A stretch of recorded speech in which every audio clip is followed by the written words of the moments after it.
keterampilan sosial. Sering menyebabkan absensi berkurang. Jadi kehadiran semakin tinggi dan lebih sedikit masalah disiplin di kelas. Jadi secara umum metode pembelajaran berbasis proyek ini sangat baik untuk diterapkan di kelas. Siswa juga menjadi lebih percaya diri berbicara dengan kelompok orang, termasuk berbicara terhadap orang dewasa. Itu adalah salah satu kelebihan dari pembelajaran berbasis proyek. Pembelajaran berbasis proyek juga akan meningkatkan antusiasme siswa untuk belajar. Karena konsepnya adalah pembelajaran berbasis proyek ini menempatkan siswa sebagai subjek pembelajaran dan guru hanya sebagai fasilitatornya saja. Ketika anak-anak bersemangat, kemudian antusias terhadap pembelajaran, mereka akan sering mendapatkan lebih banyak terlibat dalam subjek dan kemudian bisa memperluas minat mereka untuk mata pelajaran lainnya. Secara lebih rinci, langkah-langkah pelaksanaan pembelajaran berbasis proyek. Ada 6 langkah untuk melakukan pembelajaran berbasis proyek ini. Yang pertama adalah penentuan pertanyaan mendasar. Yang kedua, menyusun rencana proyek. Sedangkan langkah ketiga adalah menyusun jadwal. Langkah keempat, monitoring. Langkah kelima, menguji hasil. Dan yang keenam adalah evaluasi pengalaman. Untuk lebih jelasnya, mengenai keenam langkah ini, kita akan bahas lebih detail setelah ini, lebih lengkapnya. Langkah yang pertama, di sini langkah-langkah pembelajaran berbasis proyek. Langkah pertama adalah penentuan pertanyaan mendasar. Di sini, pembelajaran dimulai dengan pemberian pertanyaan esensial, yaitu pertanyaan yang dapat memberi penugasan kepada peserta didik dalam melakukan suatu aktivitas. Mengambil topik yang sesuai dengan realita dunia nyata dan dimulai dengan sebuah investigasi yang mendalam. Guru berusaha agar topik yang diangkat relevan kepada siswa.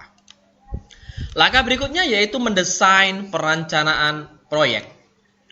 Perencanaan dilakukan secara kolaboratif antara guru dan siswa. Dengan demikian, siswa diharapkan dapat merasa memiliki, merasa bertanggung jawab atas proyek tersebut. Perencanaan di sini berisi tentang aturan main, pemilihan aktivitas yang dapat mendukung dalam menjawab pertanyaan yang esensial, dengan cara mengintegrasikan berbagai subjek yang mungkin serta mengetahui alat dan bahan yang dapat diakses untuk membantu penyelesaian proyek.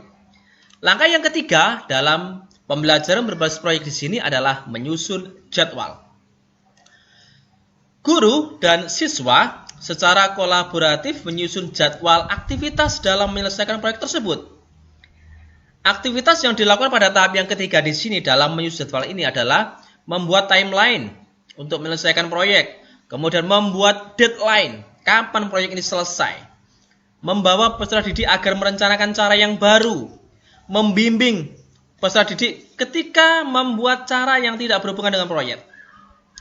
Membimbing peserta didik untuk membuat penjelasan atau alasan tentang pemilihan suatu cara. Langkah yang keempat dalam pembelajaran berbasis proyek adalah memonitor peserta didik dan kemajuan proyek. Pada langkah keempat di sini, guru bertanggung jawab untuk melakukan monitor terhadap aktivitas peserta didik selama menyelesaikan proyek. Monitor di sini dilakukan dengan cara memfasilitasi peserta didik pada setiap proses. Dengan kata lain, guru berperan sebagai mentor bagi aktivitas peserta didik. Agar mempermudah proses monitoring, di sini dibuat sebuah rubrik. Rubrik di sini untuk merekam seluruh aktivitas siswa, termasuk aktivitas-aktivitas yang penting dalam pembelajaran berbasis proyek tersebut. Langkah yang kelima adalah menguji hasil. Pada langkah yang kelima di sini, penilaian dilakukan untuk membantu guru dalam mengukur ketercapaian standar, berperan dalam mengevaluasi kemajuan masing-masing siswa, memberikan umpan balik tentang tingkat pemahaman yang sudah dicapai oleh peserta didik, membantu guru dalam menyusun strategi pembelajaran berikutnya. Langkah berikutnya di langkah ke-6 dalam pembelajaran berbasis proyek adalah mengevaluasi pengalaman. Pada akhir pembelajaran, pengajar dan peserta didik melakukan refleksi terhadap aktivitas dan hasil proyek yang sudah dijalankan. Proses refleksi di sini dilakukan baik secara individu maupun secara kelompok. Pada tahap ini, siswa diminta untuk mengungkapkan perasaan dan pengalamannya selama menyelesaikan proyek.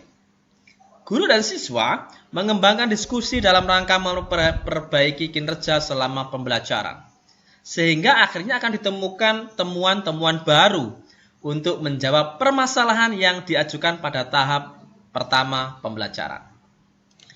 Terus bagaimana penilaian guru untuk menilai siswa pada pembelajaran berbasis proyek? Penilaian pembelajaran dengan metode atau model pembelajaran berbasis proyek harus dilakukan secara menyeluruh. Sikap, pengetahuan, keterampilan yang diperoleh siswa dalam melaksanakan pembelajaran berbasis proyek. Setidaknya ada 3 hal yang perlu diperhatikan oleh seorang guru dalam melakukan penilaian pembelajaran berbasis proyek. Yang pertama adalah kemampuan pengelolaan.